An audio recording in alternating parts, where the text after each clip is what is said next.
திரு ஆதவர்ஜுனா விடுதலை சிறுத்தைகளுக்கு எதிராக ஒன்று பேசியிருந்தால் அவர் நீக்கிறதுக்கு நிமிட நேரம் காத்திருக்க வேண்டியதில்லை. அது துண்டா தூக்கி தலைமை நீ கேள்விக்குள்ள நீங்க இருக்க முடியாது. யூ கேன் கோ அதுவும் இல்ல.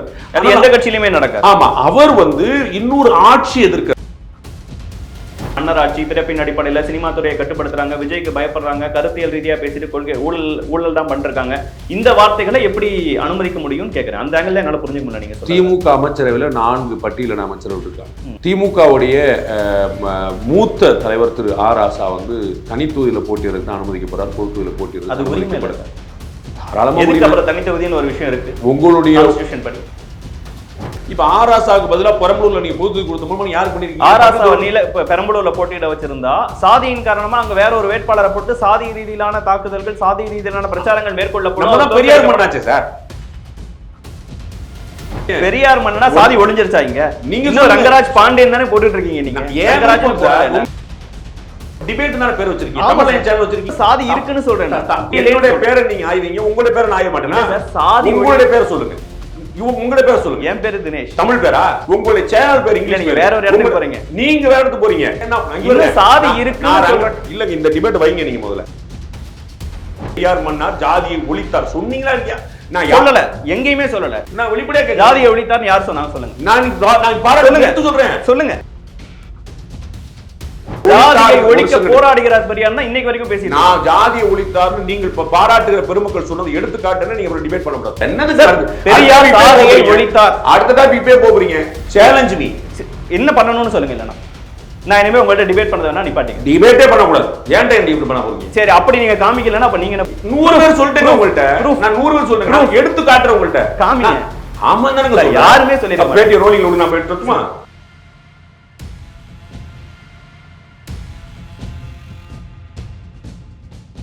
வணக்கம், இது தி டிபேட். நான் தினேஷ். சிறப்பு நேர்காணலில் இன்று நம்மோடு இணைந்திருப்பவர் மூத்த பத்திரிகையாளர் திருமிகு ரங்கராஜ் பாண்டே அவர். சார் வணக்கம். வணக்கம். அம்பேத்கர் புத்தக வெளியீட்டு விழாவில் ஆதவர்ஜுனா அவர்கள் பேசியதற்கு பிறகாக ஆதவர்ஜுனா நேற்று கட்சியிலிருந்து 6 மாதத்துக்கு சஸ்பெண்ட் செய்யப்பட்டிருக்கிறாரு. திருமாவளவன் அவர்களின் இந்த நடவடிக்கையை நீங்க முதல்ல எப்படி பார்க்குறீங்க? ஒரு நிர்பந்தம் அவருக்கு வந்துருது. இந்த வார்த்தையை இல்லைன்னு அவர் சொல்லி அவரே பயன்படுத்துறார். நேற்று இரவுல ஒரு ஃபேஸ்புக் லைவ் போடுறாரு திரு திருமாவளவன். அப்போ அந்த நெருக்கடிக்கு நான் உள்ளானேன், அந்த நிர்பந்தம் எனக்கு ஏற்பட்டதுன்றார். அது கட்சியில் இருந்தா, கட்சிக்கு வெளியில் இருந்தா, திமுக இருந்தா, மற்றவர்களாங்கிறது சொல்ல. திமுகலேருந்து நெருக்கடியாங்கிறது தான் அவர் பதில் தேடிக்கிட்டே இருந்த கேள்வி. அப்புறம் அவரும் என்ன சொல்லிட்டாருன்னு, ஏன்ட்ட யாருமே நேரடியாக பேசலை, ஆனால் அங்கங்கே அவரவர்கள் பேசுவதாக எனக்கு தகவல் கொண்டு சேர்க்கப்படும். அமைச்சர் சொன்னார், அவர் சொன்னார், மாவட்டம் சொன்னார் சேர்க்கப்படும். ஸோ இது ஆட்டோமேட்டிக்காக இது டாக்கில் இருக்கும். அவருடைய கட்சியில் இருக்கிற ஒருத்தர் கம்ப்ளீட்டாக வேற ஒன்று பேசுகிறாரு. அண்ணன் லாயலாக இருக்கிறாரு, இன்னொருத்தர் பேசுகிறார். அப்போ அவருக்கு தெரியாமல் எப்படி பேசிடுவார்? சரி, தெரியாமல் பேசிட்டார், அப்போ பேசினா என்ன ஆக்ஷன் அப்படிங்கிற ஒரு நிர்பந்தம் வருது. அப்போ இவர் அந்த கட்சியில் ஒரு ஜனநாயகத்தை கொடுக்குன்னு பார்த்தார். ஆதவர்ஜுனா உள்ளே வரும்போதே திருமாவளவனுக்கு அவர் யாருன்னு தெரியும். சரி, அவர் யாருடைய மருமகன், அவர் நேற்று வரைக்கும் எங்க இருந்தார்? ஏன்னா வீடியோ போட்டிருக்காரு, என்னென்ன ஒர்க் பண்ணிருக்கேங்கிறது இவர் சொல்லி நமக்கு தெரிய வேண்டியதில்லை. இவர் சொல்லி தான் நமக்கு தெரியும். திரு ஆதவர்ஜுனா சொல்லி தான் இந்த உலகம் சார். அவருடைய political direct active political life 1 year கூட கிடையாது. ஜனவரியில் வராரு, டிசம்பர்ல முடிஞ்சு போச்சு. ரைட்டுங்களா? அஃப்கோர்ஸ் இந்த விசிகாவோட பொலிட்டிக்கல் லைஃப்னு சொல்லக்கூடாது. ஸோ இந்த 1 இயர் தான் நமக்கு அவரை தெரியும். இந்த 1 இயர்லேயும் லாஸ்ட் 6 months தான் இன்னும் கொஞ்சம் ஒரு லைம் லைட்டுக்கு வரதுக்கு முன்னாடி வந்தார், போனார், ஒரு 10 பொதுச்செயலாளர், துணை பொதுச்செயலாளர் ஒருத்தர் அப்படின்னு. ஆனால் திருமாவளவனுக்கு தெரியும். அவர் விஜயோ இன்னொரு வளரக்கூடிய கட்சியோட திருமாவளவன் ஒரு பழுத்தான அரசியல் 35 வருஷம் பாலிடிக்ஸ் அவருக்கு டைரக்டாக அவருக்கு எக்ஸ்பீரியன்ஸ் இருக்குது. 60 வயசு, அவருக்கு ரொம்ப பெரிய ஒரு நிதானத்தில் இருக்காரு. அப்போ ஆதவர்ஜுனா உள்ளே வரும்போது சாதாரண என்னையும் உங்களை மாதிரி ஒரு சாமானிய ஒரு புத்தியோ யோசிங்க. எதுக்கு வர்றாரு, என்ன வர்றாரு, இவருக்கு நிறைய வாய்ப்பு இருக்கு, இவர் அங்கே டிஎம்கே கூட போன 2021 இருந்தார், அங்கே அவருக்கு நல்ல செல்வாக்கு இருந்துச்சு, இப்போ எதுக்காக வர்றாரு, அவர் வேற கம்யூனிட்டி ஆச்சு, நம்ம வேற பேசுவோமே, அது ஒரு ஒத்துருமா இல்லையா, இது மாதிரி 100 குழப்பங்கள் அவருக்குள்ள ஓடி இருக்கும். அதெல்லாம் தாண்டி அதனால என்ன நம்மளை மீறியா போயிட போது we can handle it. ஏன்னா அவர் வரக்கூடியனால என்னென்ன ஆதாயங்கள்னு அவருக்கு தெரியும். அது நம்ம அது வெளிப்படையாக நம்ம பேச முடியல. அது நிறைய அட்வான்டேஜஸ் இருக்கு, அந்த அட்வான்டேஜ் நம்ம யூஸ் பண்ணிப்போம் அப்படின்னு அவர் இவரை பயன்படுத்திக் கொள்ள நினைத்தார், இவர் அவரை பயன்படுத்திக் கொள்ள நினைத்தார். அதான் அதனால பொருந்தாத ஒரு மாதிரி இருந்துச்சு. பட் இவர் நிறைய ஹேண்டில் பண்ண முடியும். நம்ம பார்த்துருப்போம். I don't want to name. நிறைய பேர் அந்த கட்சியில் புதுசாக வந்துட்டு வெளியே போயிருக்காங்க. நிறைய பேர் சம்பந்தம் இல்லாமல் திடீர்னு ஒருத்தர் இன்டர்வியூ கொடுப்பாங்க, நம்மளே கவனிச்சுட்டே இருப்போம், அப்புறம் வெளியே போயிருவாங்க. அப்போ அவர் எல்லாத்தையுமே இடம் கொடுக்குறாரு, வாங்க போவோம் பாப்பா அப்படின்னு சொல்லி இடம் கொடுக்குறாரு. அப்போ இவருக்கு தெரியும் இது. அப்போ ஒரு கட்டத்தில் வந்து இவர் பேசுறதை அனுமதிக்கிறார். அதெல்லாம் போயிட்டே இருக்கு. பேட்டிகளில் நம்ம தந்தி டிவி உட்பட பல பேட்டிகள் எல்லாம் வந்து ரொம்ப வெளிப்படையாகவே பேசுறாரு. இன்னைக்கு அவர் வெடிச்சிருச்சுன்னு சொல்லக்கூடிய விஷயத்துக்கான விரிசலும் உரசலும் ஒரு 2-3 மந்த்ஸ்க்கு முன்னாடி பொண்ணுன்னா போட்டாரு. எல்லா இடங்களையும் திடமா போறாரு, அந்த பாதையிலேயே தான் போறாரு, டீவியேட் ஆகல. அப்பெல்லாம் திருமாவளவன் அவர்கள் வந்து அதை ஏற்கிறார். அதை வந்து அதனால என்ன அவர் நம்ம கருத்துக்கு ஆதரவாக தான் பேசுறாரு. நம்ம ஏற்கனவே பேசிக்கிட்டு இருந்த விஷயம் தான் அப்படிதான் சொல்லிட்டு போறாரு. அவர் வந்து பேசின தப்புனோ சில விஷயங்களை தவிர்த்திருக்கலாம் அங்கங்க குறிப்பிட்டாரு. தவிர்த்திருக்கலாம்ங்கிறது என்கிட்ட சொல்றது அர்த்தம் இல்ல. அதிகார பகிர்வுங்கிற ஒரு விஷயம் அது கட்சியின் கொள்கை. அதிகார பகிர்ங்கிறதோ ஆட்சி செம்மையா செயல்பட்டு இருக்கணுங்கிற பல விஷயங்களை குறிப்பிடும் போது திருமாவளவன் அவர்கள் இன்னைக்கு எடுக்கக்கூடிய நடவடிக்கை என்னைக்கு எடுக்க முடியுமே. அந்த கட்சியுடைய சுப்ரீம் லீடர் அவர் தாங்கிறதுல யாருக்கும் எந்த மாறுபாடும் கிடையாது. நீங்க வந்து தலைமை செயற்குழு, உயர்மட்ட குழு, நீங்க மையக்குழு, நீங்க 100 பேர் வச்சுக்கிட்டாலும் Thirumavalavan is the ultimate boss. அதுல ஒன்றும் குழப்பம். அண்ட் அவரை மீறி செயல்படுறதுக்கு ஆட்கள் இல்லை. நம்ம மீறி செயல்பட்ட திரு செல்வப்பிறந்தகை போன்றவர்கள்லாம் அடுத்த வேலையை தான் பார்க்க வேண்டியிருந்துச்சே தவிர அவர்கள் அங்கங்க இடம் இல்லைங்கிறது ரொம்ப தெளிவாக பார்த்துருக்கோம். அப்போ வந்து இதை முன்னாடி செய்யலாம். அவரோட ஹேபிட்டே ஒரு லாங் ரோப் கொடுக்கறது. எக்ஸாக்ட்லி. அதுதான் நான் வந்து அனுபவம் அடி இந்த பில்டப் நான் முதல்ல நான் உங்களுக்கு போட்டது காரணம் அவருடைய அனுபவம் தெரியும். இது எவ்வளவு தூரம் போகுதுன்னு பார்ப்போமே அப்படின்னு. இந்த அழுத்தம் அவருக்கு வராமல் இருந்தால் அவர் இன்னமும் கூட அனுபவிச்சுருவார். அதனால என்னங்க அவருடைய தனிப்பட்ட கருத்து வி டோன்ட் என்டார்ஸ் அப்படின்னு நின்றுப்பார்.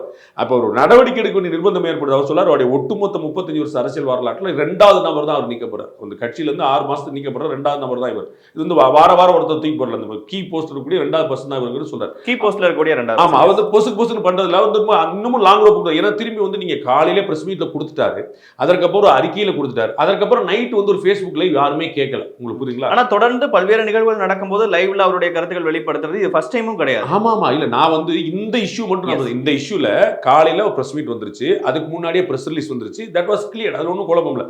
அதற்கப்புறம் திரும்ப ஃபேஸ்புக் லைவ் யாரும் கேட்கல. நீங்க பேட்டி கேட்குறீங்க, அவர் கொடுக்குறாருன்னு வேற விஷயம். வி டிமாண்ட், நாம கேட்கிறோம். ஆனா அவரா வந்து ஃபேஸ்புக் லைவ் எந்த நிர்பந்தம். அப்ப வந்து அவர் பார்க்கிறார் ஒரு குழப்பம் ஓடுது. என்னன்னா கடைசியில கட்சிக்காரங்க அவருடைய அறிக்கையிலேயே இந்த சஸ்பெண்ட் அறிக்கையிலேயே சொல்லியிருக்காரு, மேலோட்டமாக பார்த்தால் இது கட்சி நலனுக்காக பேசுவது போல தெரிந்தாலும் கூட. எக்ஸாக்ட்லி. கட்சியில கீழே இருக்கிறவங்க பூரா அதான் கருதுனாங்க. இப்ப திமுக இப்ப ஆக்சுவலா பாத்தீங்கன்னா நாங்க பார்த்த இடங்கள்ல நாங்க ஒரு சர்வே கூட போடுறோம், அதோட பார்க்கணும், அதை பத்தியும் பேசலாம். ஆமா, அது வந்து ஆன்டி இன்கம்பன்சி வந்து நிறைய எஸ்டாப்ளிஷ் ஆயிருக்குங்க. அது வந்து இப்ப இருக்குது தெளிவா. அது வந்து நீங்க கட்சிக்காரங்க கூட எல்லாருமே திமுக ஆட்சிக்கு எதிராக, ஆமா, அது ஒரு ஸ்ட்ராங்கா எஸ்டாப்ளிஷ் ஆயிருக்கு. அது வந்து அவ்வளவு குட்வில் வந்து முன்னாடி மாதிரி இல்ல. அது வந்து அது வந்து புரிஞ்சுக்கணும். அது எல்லா கட்சிக்கும் தெரியுது. அதனால தான் திரு அண்ணாமலை வந்து கூட்டணி ஆட்சி 26லயே அமைஞ்சிருக்கிற இடத்துக்கு போறாரு. விஜய் அந்த நம்பிக்கையில் தான் வெளியே வந்து நிற்கிறாரு. அதிமுக வந்து ஒரு அலைன்ஸ் வச்சா போதும். இவங்களுக்கு அந்த கான்ஃபிடன்ஸ் எங்கிருந்து கூடுது? நம்ம பலமுறை சொல்லியிருக்கோம், டிஎம்கே அலைன்ஸ் இன்டாக்டா இருக்கிற வரைக்கும் யாருக்கும் வெற்றி இல்லைன்னு சொல்லியிருக்கோம். அப்ப இவங்களுக்கு எந்த கான்ஃபிடன்ஸ் வருது? டிஎம்கே அலைன்ஸ் இன்னைக்கு தேதி ஒட்டுக்கா தான் இருக்கு. அது ஒன்றும் குழப்பம். அப்ப எப்படி இந்த கான்ஃபிடன்ஸ் வந்து ஆன்டி இன்கம்பன்சி வருது, அதை நம்ம கேபிட்டலைஸ் பண்ணிடுவோம் அப்படிங்கிறது. அந்த ஆன்டி இன்கம்பன்சியோட விஷயங்கள் வந்து திருமாவளவனுடைய கட்சிக்கும் தெரியும். ஏன்னா அவங்க கிரவுண்ட்ல நிக்கிறாங்கல்ல. அப்ப அவங்களுக்கு சரியில்லை. நம்ப மாட்டீங்க, மதுரை பக்கத்துல வந்து ஒரு கட்சி கொடி, அவங்களோட விடுதலை சிறுத்தைகள் கட்சி கொடி, அது 25 அடியா இருந்து 45 அடியா மாத்துறாங்க. அந்த கொடி வந்து பின்னாடி போகுது, அது பாழாயிருச்சுன்னு சொல்லி திரும்பி மாத்துறாங்க. அதே இடத்துல அதே கொடிக்கும் பார்த்து பெருசாக்குறாங்க. புதுசா ஒன்றும் செய்யல. அது வந்து அனுமதி கேட்கல, கொடுக்கல. அவங்க அனுமதி கேட்க மாட்டாங்க. பெருசா அப்படி வந்து நிறைய பேர் கேட்க மாட்டாங்க எந்த கட்சி. அந்த ப்ராசஸ் நடந்து முடிஞ்சிருச்சு. எப்படி இது வரலாம்னு யாரோ அவங்க பற்ற வச்சு போக கலெக்டர் வந்து நீ என்ன பண்ணிட்டு தான் அந்த உள்ளூர்ல இருக்கக்கூடிய 4-5 அதிகாரிகளை சஸ்பெண்ட் பண்ண போயிட்டார். பெரிய ரகலையா போச்சு. கொஞ்சம் யோசிங்க. ஒரு கட்சி கொடிக்கமோ அதை வந்து இருந்த இடத்துல திரும்ப வந்திருக்கு, பெருசா வந்திருக்கு. இதுக்கு வந்து 4 பேர் சஸ்பெண்ட் பண்ணுவேன்னு சொல்ற அளவுக்கு போறதுக்கான என்ன விஷயம் நீங்க யோசிக்கணும். புதுசா நட்டாங்க நீ புரிஞ்சு. இப்ப 45 அடிக்கு நீ வந்து ஒருத்த போட்டா என்ன பார்த்தோம் இல்லை. இது வந்து ஒரு ப்ராசஸ்ல ஒரு டெக்னிக்கல் விஷயத்துல சரி பண்ண முடியாது. பெர்மிஷன் கேளுப்பா, என்ன பாடுங்க இந்த மண்ண முடிஞ்சிருப்பா, முதல்ல மாற்று ஈஸியா சரி பண்ண முடியும். அதற்கு வந்து கலெக்டர் ஆக்ஷன் எடுக்க போய் ஊழியர்கள்லாம் போய் கலெக்டரை முற்றுகிட்டு கெஞ்சி கூத்தாடி பெரிய பிராணமாச்சு. அப்ப இது கீழே இருக்கிறவங்க பூரா உணர்றாங்க, these government is not favouring us, நமக்கு வந்து இணையா இல்லை, இணக்கமா இல்லைன்னு நிறைய பேர் புலம்புறாங்க. அப்போ எம்எல்ஏ ஷானவாஸ் வரைக்கும் போராட்டம் வரைக்கும் பண்ண நிகழ்வுகள். அதான் நான் சொல்ல. இப்போ நீங்க இது எதுக்கு இந்த மென்ஷன் பண்றேன்னா, கூட்டணி கட்சிங்கிறத கவனத்துல வச்சுட்டு நீங்க எதை செய்யும். நம்ம கூட்டணி கட்சிக்கு ஒரு லிவரேஜ் இருக்குன்னு எதிர்பார்ப்பாங்கல்ல, அது நியாயமா இல்லையாங்கிற நியாயம் இல்லை. நான் ஆழமா சொல்லுவேன், எனக்கு அதில் குழப்பம் இல்லை. கூட்டணி கட்சி எதிர் கட்சி பார்க்க கூடாதுன்னு தான் சொல்லுவேன். ஆனா கூட்டணி கட்சிக்கு ஒரு லிவரேஜ் இருக்கும், திமுக ஒரு அட்வான்டேஜ் இருக்குங்கிற நம்ம பார்த்துருக்கணும். அது கூட இல்லையேப்பா எங்க ஊர்லன்றாங்க. அப்ப நம்ம வந்து எங்களுடைய தலைவர் எவ்வளவு சமரசம் பண்றாரு. அவர் நாங்குநேரிக்கு பெருசா சண்டைக்கு வரல, அவர் வந்து கள்ளக்குறிச்சி இந்த இதுக்கு மரணத்துக்கு பெருசா சண்டைக்கு வரல, வேங்கைவேல் பெருசா எல்லாம் சொன்னாரு. அவரே சொன்னது தோழமை சுட்டிட்டு என்னங்க பாத்துக்கங்க அப்படிங்கிறது நிப்பாட்டுறாரு. தொடர்ந்து ஆனா அந்த விஷயங்களுக்கு எதிராக போராட்டம் பண்றதையும் பார்க்க முடியுது. அந்த போராட்டம் எவ்வளவு சுமாராக இருந்ததுக்கு நமக்கு தெரியும். நான் என்னுடைய பார்வை சொல்றேன். உங்களுக்கு நல்லா போராடினார்னு நினைச்சுன்னா நீங்க எடுத்துக்க, அதுக்கு நான் மறுக்க வரல. காம்ப்ரமைஸ் ஆனார்னு நினைக்கிறீங்களா? அவர் யாருன்னு எனக்கு தெரியும். அவர் யாருன்னு எனக்கு தெரியும். திரு கலைஞர் அவர்கள் முதலமைச்சராக இருந்தபோது 2006-11 2007-8 காலகட்டத்தில் ஈழப்போர் உச்சகட்டத்தில் இருந்தபோது இவர் சாகுவரை உண்ணாவிரதம் இருந்து தனித்திருந்து போட்டிட்டு திருமாவளவனுடைய கூட்டணியில் இருக்காரா இல்லையான்னு சந்தேகமா இருக்கிறது. கலைஞர் வந்து பிரச்சனை பண்ணி அவர் வந்து சொல்லி கேட்டு 4-5 நாள் ஒரு ஓடி அது தொடர்ந்து போயிட்டு இருந்துச்சு. அவர் பின்வாங்கவே இல்லை. அவ்வளவு அக்ரெசிவா இருக்கக்கூடியவர். அது நீங்க மறந்துடக்கூடாது. அப்ப இது அவர் வந்து சொல்றாரு, அவர் வந்து அந்த பைலால கட்சியில பைலால பட்டியலினத்தை சேராத ஒரு முக்கிய நிர்வாகி நீக்கப்பட்டா என்ன செய்யணும்னு ஒரு ஸ்பெஷல் கிளாஸ் வச்சிருக்காரு. ஏன்னா பட்டியலத்தவர்களுக்கு பிரதிநிதித்துவம் கொடுக்கிறது அவங்களுடைய அடிப்படை நோக்கம். அப்ப வேற ஒருத்தர் வரலாம்னா வரலாம், அரசியல் கட்சியில் வரலாம். அப்ப அவங்க வந்து வேற ஒரு காரணத்துக்காக உள்நோக்கத்தை நீக்கப்பட்டக்கூடாது. இன்னும் டிரான்ஸ்பரன்சி கொண்டு வரக்காக பட்டியலத்தை சேராத ஒரு முக்கிய பிரமுகர் நம்ம கட்சியில இருந்து நீக்கப்படுறாரு, நடவடிக்கை எடுக்க ஒழுங்கு நடவடிக்கை எடுக்கணும்னா அதுக்கு இன்னும் மையக்குழு தான் முடிவெடுக்கும். அன்னைக்கு மையக்குழு, இன்னைக்கு உயர்மட்ட செயற்குழு. சரிங்களா? அதான் புரிஞ்சுட்டு. அப்ப இவ்வளவு பெரிய கிளாரிட்டி இருக்கக்கூடியவர் புரியுங்களா? அவர் வந்து அவ்வளவு அக்ரெசிவானவர், கீழே வரைக்கும் போய் நிற்கக்கூடிய எந்த தப்பு நடக்கூடாது நினைக்கிறார். அவர் பெருந்தன்மையாக இருக்கிறாருங்கிறது எல்லாருக்கும் தெரியும். அன்னைக்கு இருந்த நிலையில இருந்து இன்னைக்கு வந்து இந்த கூட்டணியை கட்டி அமைச்சதுலயே எனக்கு ஒரு பெரிய பங்கு இருக்கு. அதைத்தான் அவர் சொல்லி அதான் திமுக இது என்னுடைய கூட்டணி நினைக்குது, இவர் இது நம்முடைய கூட்டணின்னு சொல்றார். அப்ப என்னுடைய கட்சியில 4 பேர் பேசுவாங்க, எல்லாத்துக்கும் பதில் சொல்ல வேண்டிய இல்லைங்கிற. ஆனா ஒரு அழுத்தம் வந்து நிற்கும் போது சரி ஓகே, நம்ம அவர் அழகாக வார்த்தை தலைமை மீதான நம்பகத்தன்மையை கேள்விக்குள்ளாக்கிற கூடாது.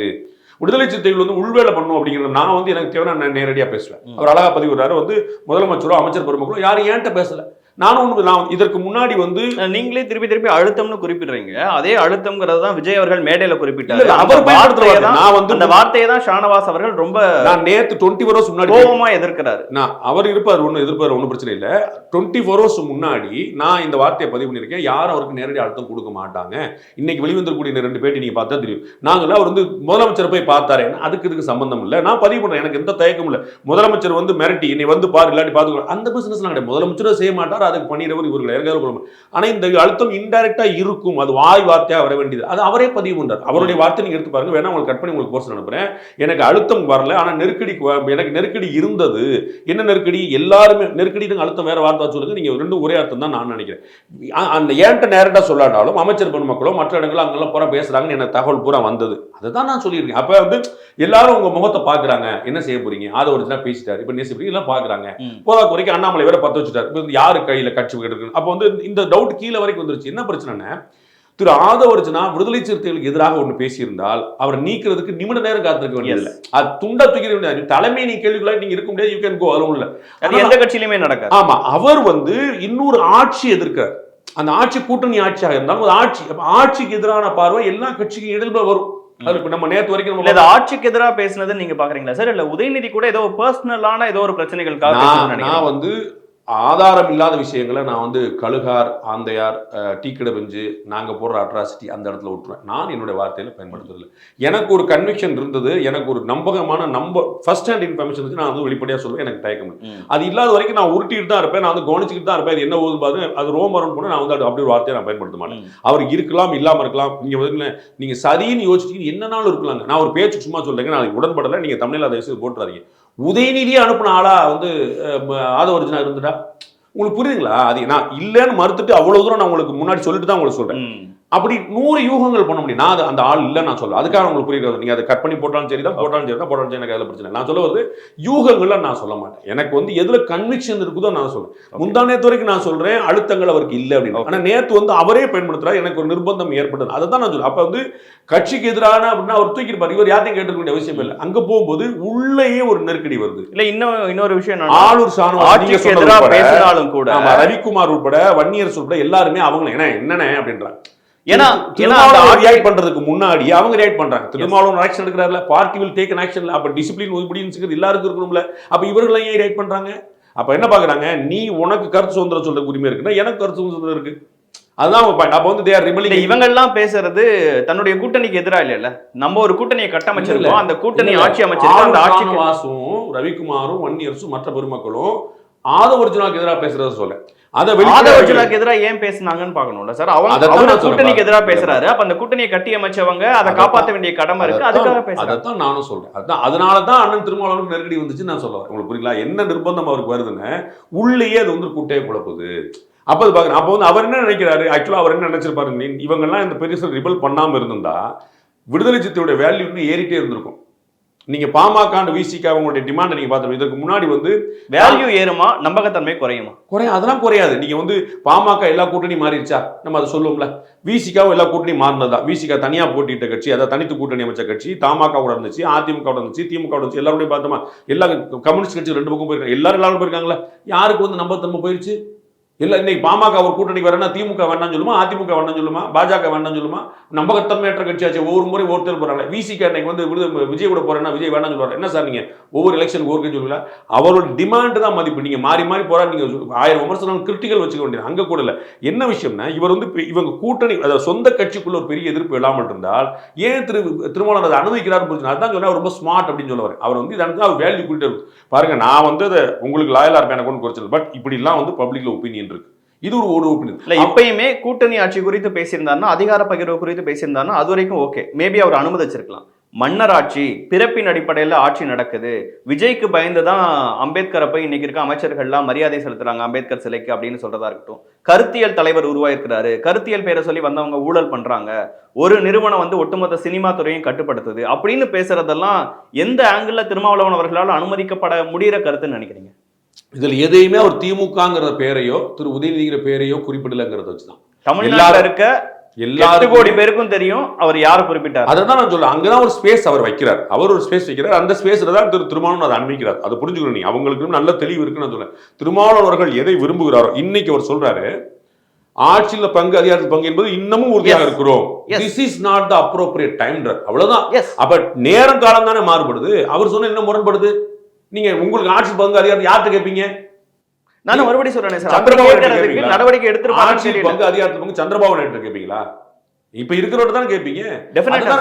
பேசும்போது அவர் நடவடிக்கை எடுக்கலங்கிறேன். ஆட்சியில் பங்கு அதிகாரத்தின் பங்குன்னு ஆதவர்ஜுனா பேசும்போது நடவடிக்கை எடுக்கல. அப்பயும் வந்து ஒரு அவங்க கட்சி அவங்க ப்ரோமோட் பண்ண நான் சொன்ன இந்த பாயிண்ட்ஸ் இருக்குல்ல, மன்னர் ஆட்சி, பிறப்பின் அடிப்படையில ஒரு சினிமா துறையை கட்டுப்படுத்துறாங்க. நான் குழந்தை கிடையாதுங்க, நான் இல்லன்னு சொல்லல. அது அந்த ஸ்பேஸ் அவர் வைக்கிறாருன்ற ஒரு கேப். நான் திமுகவை சொல்லல. நம்ம புரியுதுங்களா உங்களுக்கு? நம்ம வந்து ஒரு மத்தியில இருந்து ஒரு தொழிலதிபர் வந்து இங்க வந்து பார்த்துட்டு போனார் அப்படின்னா யாருன்னு சொல்லல அப்படிமா ஒரு அக்கன்னா வைக்கிறது தான். எல்லாருக்கும் தெரியும் எதை குறிப்பிடுறாங்க. நம்ம அதை தெரியாம நாம இல்ல. அவர் வந்து அங்க ஸ்பேஸ் வைக்கிறார். அதாவது கட்சி தலைமைக்கு தர்ம சங்கடம் வந்துடக்கூடாதுங்க ஒரு ஸ்பேஸ் வைக்கிறார். அதுலயே திருமாவளவன் விளையாண்டுருக்கலாம். அதுலயே ஒரு கூடற்குடி தோழர்கள்லாம் அவங்க அனுமதிச்சிருந்தாங்கன்னா கூடற்குடி தோழர்கள்லாம் வந்து இது நெருக்கடி கொடுத்து என்னங்க ஒவ்வொருத்தர் வர்றாங்க. இப்படி சொன்ன கருத்துல எப்படி அனுமதிக்க முடியும்னு கேட்கிறேன். அந்த ஆங்கிள் எனக்கு புரிஞ்சுக்க முடியல. இந்த வார்த்தைகள்லாம் சொன்னதை எப்படி அனுமதிக்க முடியும்னு கேட்கிறேன். கூட்டணியில ஒரு முக்கியமான லீடரா நம்ம இருக்கும். அந்த கூட்டணியை கட்டியமைச்சதே நம்ம தான். பர்சனலி ஒருத்தருக்கு எதிராகவோ இல்ல ஒரு கட்சியின் தலைமைக்கு எதிராகவோ இப்படிப்பட்ட கருத்துக்கள் சொல்றாங்கல்ல, அதிகார பகிர்வுங்கிற விஷயத்தை டச் பண்ணவே இல்லை. அது பேசியிருக்கலாம். திருமாவளவன் அவர்களும் இன்னைக்கும் பேசுறாரு. நான் குறிப்பிட்ட மன்னர் ஆட்சி, பிறப்பின் அடிப்படையில் சினிமா துறையை கட்டுப்படுத்துறாங்க, விஜய்க்கு பயப்படுறாங்க, கருத்தியல் ரீதியா பேசிட்டு கொள்கை ஊழல் தான் பண்றாங்க. இந்த வார்த்தைகளை எப்படி அனுமதிக்க முடியும்னு கேட்கிறேன். அந்த ஆங்கிள் என்னால புரிஞ்சுக்க முடியல. நீங்க சொல்லுங்க. திமுக அமைச்சரவையில் 4 பட்டியலின அமைச்சர்கள் இருக்காங்க. 4 பேரோட புரோட்டோகால் வந்து லாஸ்ட் 4 28 30 32 33 34. திமுகவுடைய மூத்த தலைவர் திரு ஆர் ராசா வந்து தனித்தொகுதியில் போட்டியிடறதுக்கு தான் அனுமதிக்கப்படுறார். பொது தொகுதியில் போட்டியிடறது அது உரிமை இல்லை சார். தாராளமாக. எதுக்கு அப்புறம் தனித்தொகுதின்னு ஒரு விஷயம் இருக்கு உங்களுடைய கான்ஸ்டிடியூஷன் படி. பியூட்டிஃபுல். அவங்க வந்து பட்டியலினத்தவர்கள் கட்டாயமா போட்டிடுங்கிறக்கா. தனித்தொகுதி எதுக்கு தெரியுமா? பட்டியல் கட்டாயம் போடணும். பொது தொகுதி எதற்காக கட்டாயமா அதை பண்ணணும்னு சொன்னாங்க. ஆமா, பொது தொகுதி எதுக்கு தெரியுமா? இங்க இன்னும் சாதிய கட்டமைப்போட இருக்கு.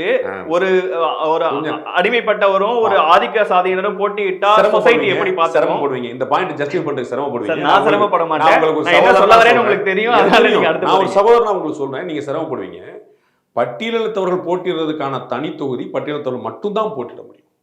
பொது தொகுதியில பட்டியலினத்தவரும் சேர்ந்து போட்டியிட முடியும்.